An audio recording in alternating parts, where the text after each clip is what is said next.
Every year, the Social Security Administration sends millions of American women a statement. It shows their earnings history.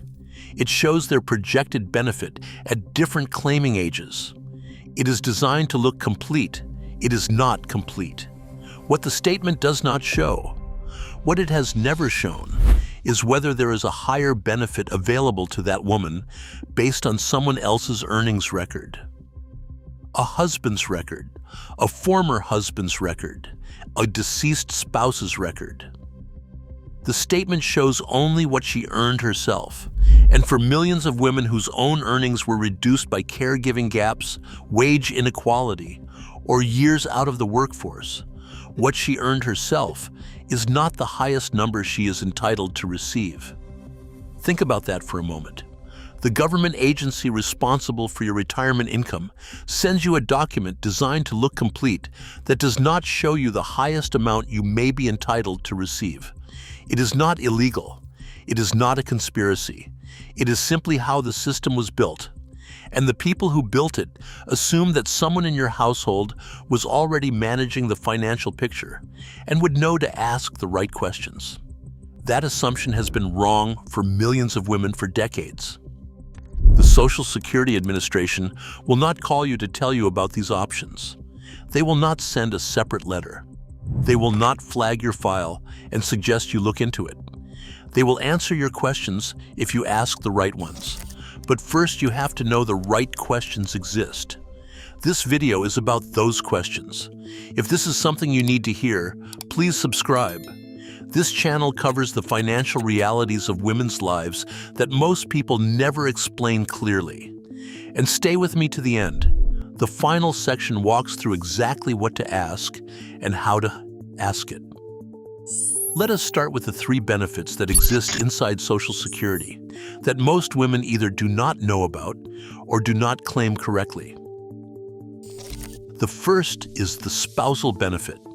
If you are currently married and your own Social Security benefit, based on your personal earnings record, is less than half of your spouse's benefit, you are entitled to receive the higher amount. Specifically, you can receive up to 50% of your spouse's full retirement age benefit, rather than your own lower benefit.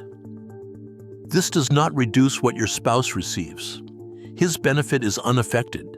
The spousal benefit is paid in addition to his benefit, funded separately by the Social Security system. It is simply a right that exists for spouses whose own earnings records produce a lower benefit than 50% of their partner's record.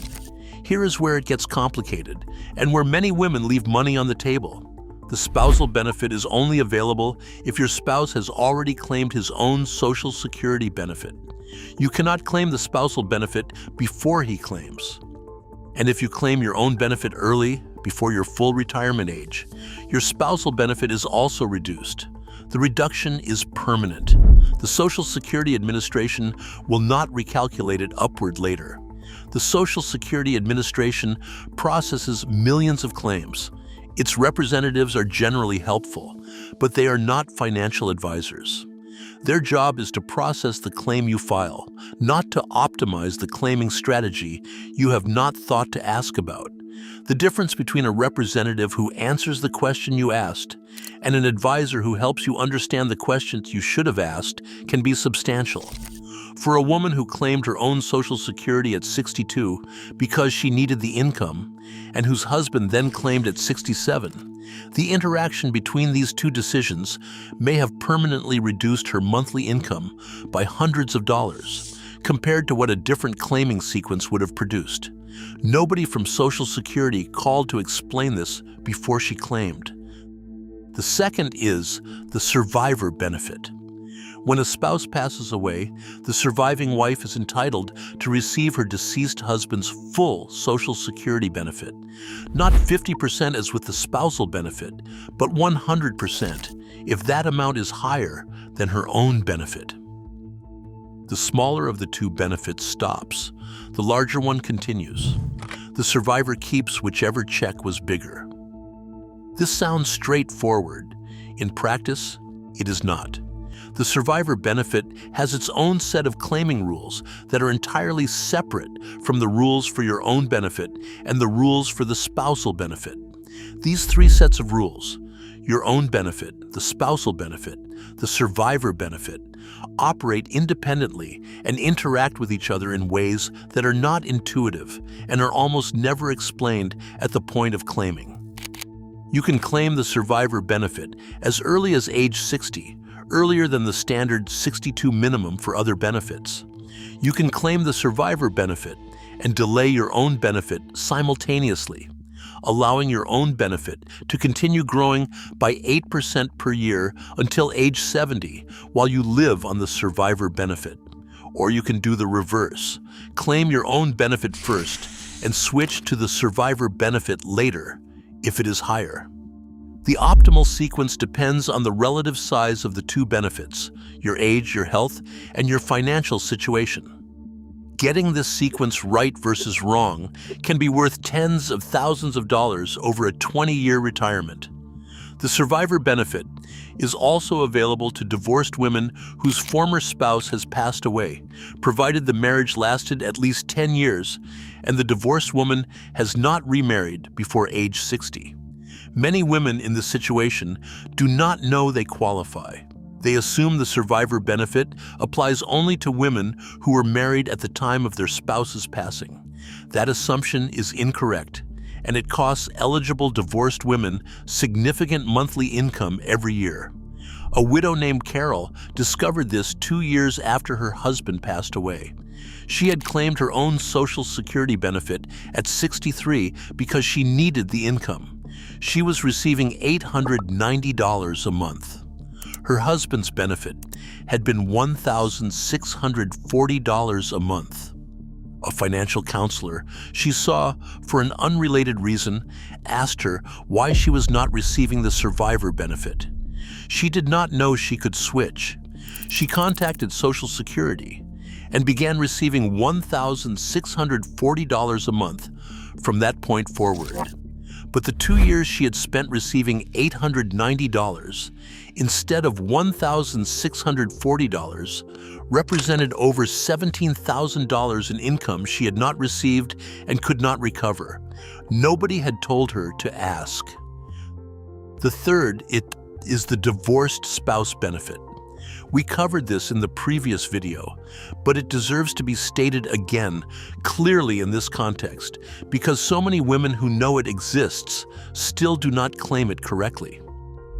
If you were married for at least 10 years, are currently unmarried, and are at least 62 years old, you are entitled to claim Social Security based on your former husband's earnings record, up to 50% of his full retirement age benefit. He does not need to have claimed. He does not need to know. His benefit is not reduced. You simply need his Social Security number, your marriage certificate, and your divorce decree. The divorced spouse benefit is claimed through the same Social Security Administration office as any other benefit. You simply tell them you were married for at least 10 years and you want to understand your options. That conversation, which costs nothing and takes less than an hour, can result in hundreds of dollars more per month for the rest of your life. Now, I want to address something that comes up consistently when women learn about these benefits for the first time. Many women feel uncomfortable claiming a benefit based on a husband's or former husband's earnings record. Some feel it implies financial dependence. Some feel it is unfair to the man whose record they are claiming on. Some simply feel they should be entitled only to what they personally earned. Consider the numbers plainly. A woman who worked part-time for 20 years while raising children and earned an average of $22,000 a year during those years will have a Social Security benefit reflecting those earnings. Her husband, who worked full-time for 40 years and earned an average of $65,000 a year, will have a benefit reflecting his. The gap between those two benefits is not a reflection of her worth or her contribution to the household. It is a reflection of the economic structure she was operating inside. The spousal benefit exists precisely to partially correct that gap. These feelings are understandable, and they are worth examining because they are costing women money every month. The spousal benefit, the survivor benefit, and the divorced spouse benefit are not charity. They are not special favors. They are components of the Social Security system that were designed and funded specifically to account for the economic reality that many women's working lives were shaped by caregiving, wage inequality, and exclusion from financial decision-making. Claiming them is not taking something you did not earn. It is receiving what the system determined you were owed. There is one more benefit worth understanding. It is called deemed filing, and it affects women who have both their own Social Security benefit and a spousal or divorced spouse benefit available. Before 2016, a woman could claim only the spousal benefit at full retirement age and allow her own benefit to continue growing until 70, then switch to her own higher benefit. Current rules require deemed filing. When you claim any Social Security benefit, you are deemed to have claimed all benefits you are eligible for simultaneously, and you receive only the higher of the two. If you were born before January 2nd, 1954, this option may still be open to you. If you are not, claiming early triggers deemed filing on all your benefits simultaneously, which permanently reduces both if you have not reached full retirement age. Before we get to the steps, one more thing worth saying directly. The Social Security Administration is not withholding these benefits from you deliberately. The agency is large, understaffed, and processes an enormous volume of claims. Its representatives are generally helpful when asked specific questions. The problem is not bad intent. The problem is a system that was designed to respond to questions rather than volunteer information, and a generation of women who were never told which questions to ask. The information gap is real. Closing it is entirely possible. It starts with the steps below. So, what do you actually do? Step 1. Pull your Social Security statement from ssa.gov. Look at your projected benefit at full retirement age and at age 70. Then identify any 0 years or low earning years from caregiving gaps. Step 2. If you are married, find out what your spouse's projected Social Security benefit is at his full retirement age. Calculate 50% of that number. Compare it to your own projected benefit. If 50% of his benefit is higher than your own, you are entitled to the spousal benefit. Step 3.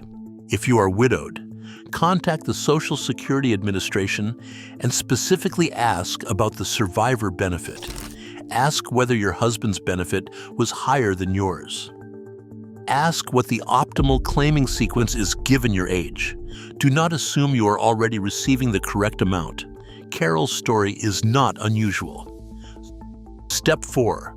If you are divorced and your marriage lasted at least 10 years, call the Social Security Administration and ask specifically about divorced spouse benefits.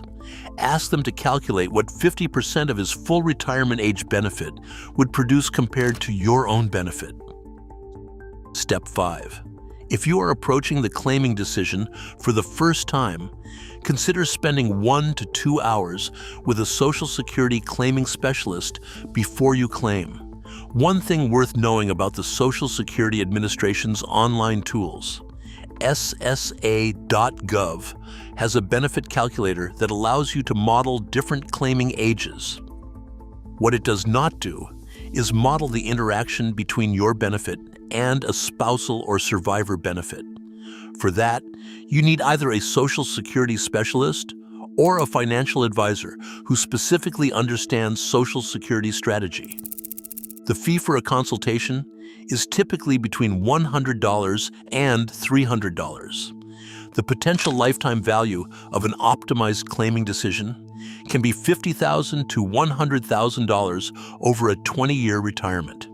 It is the highest return financial consultation most women will ever have. The Social Security statement that arrives in your inbox or mailbox every year is not the whole picture. It is one number from one column in a system that contains multiple columns you were never shown. Understanding what those columns contain and how to access them is not complicated once someone explains it clearly. Nobody explained it clearly. Until now. Leave a comment below. Did you know about the spousal benefit, the survivor benefit, or the divorced spouse benefit before watching this? Have you ever called Social Security to ask what you might be missing? Your question or experience may be exactly what someone else watching needs to hear. The next video in this series covers something that quietly affects every woman who deferred financial decisions to her husband throughout her marriage. Did anyone tell you what your husband's investment decisions actually cost you? And what the women who insisted on being in the room ended up with instead? That is next. And if this channel is giving you information you were never given before, please subscribe. This is exactly what we are here for.